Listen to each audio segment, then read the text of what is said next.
एक समय की बात है, टीनू नाम की लड़की थी जो स्कूल में दिए गए कार्यों में बड़ी रुचि रखती थी। इस साल टीनू के स्कूल में गर्मी की छुट्टियां पड़ने से पहले उसकी टीचर ने सभी को विभिन्न पक्षियों के चित्र दिखाकर चिड़िया पर निबंध लिखने के लिए कहा था।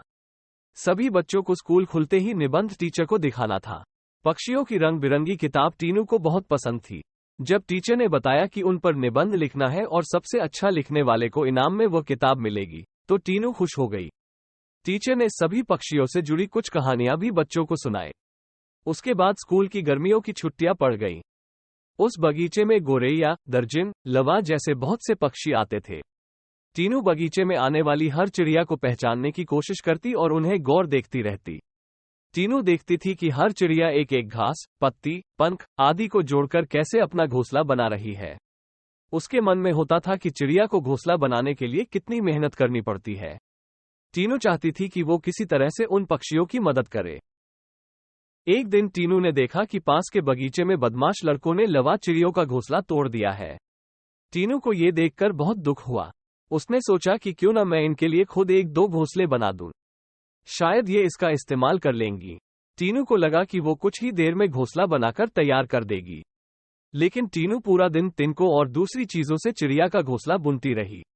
बड़ी मुश्किल से जब घोंसला तैयार हुआ तो घोंसले को पेड़ पर टिकाने के लिए कुछ मिला नहीं। टीनू की माँ ये सब देख रही थी। तभी टीनू ने माँ को बताया, देखिए न, मैंने चिड़िया के लिए एक घोंसला बनाया है, मगर यह उतना सुंदर नहीं है जितना चिड़िया बनाती है। मैंने सोचा था आसानी से एक सुंदर घोंसला बन जाएगा, लेकिन ऐसा हुआ नहीं। ये घोंसला अंदर से काफी कठोर बन गया है। क्या आप इसे मुलायम बना देंगी? किसी तरह से टीनू की माँ ने उस घोंसले को थोड़ा ठीक किया। उसके बाद टीनू ने उस घोंसले को धागे की मदद से पेड़ पर टिका दिया। अब बगीचे में बैठकर टीनू लवा पक्षी के आने का इंतजार करने लगी। वो पक्षी बगीचे में आए तो, लेकिन टीनू द्वारा बनाया गया घोंसला उन्होंने इस्तेमाल नहीं किया। टीनू के साथ उसकी माँ भी बगीचे में आई थी। उसने टीनू को उदास देखकर कहा, तुम परेशान मत होना, अभी चिड़िया घोंसले पर आ जाएगी। तभी एक लवा पक्षी ने आकर टीनू द्वारा बनाए गए घोंसले को तोड़ दिया। अब टीनू ने मुंह लटका लिया। तब उसे उसकी माँ ने समझाया कि तुम्हें दुखी नहीं होना चाहिए। देखो, तुम्हारे द्वारा इस्तेमाल की गई चीजों से ही लवा पक्षी अपने लिए घोंसला बना रहे हैं। हो सकता है कि इन्हें दूसरों का बनाया हुआ घोंसला पसंद नहीं आता हो। दुखी मन से टीनू ने कहा, माँ, मैं अपने स्कूल के निबंध में ये सब कुछ लिखूंगी। कुछ देर बाद टीनू ने कहा, माँ, आपने देखा कि लवा पक्षी अपना घर झाड़ियों में बना रहे हैं?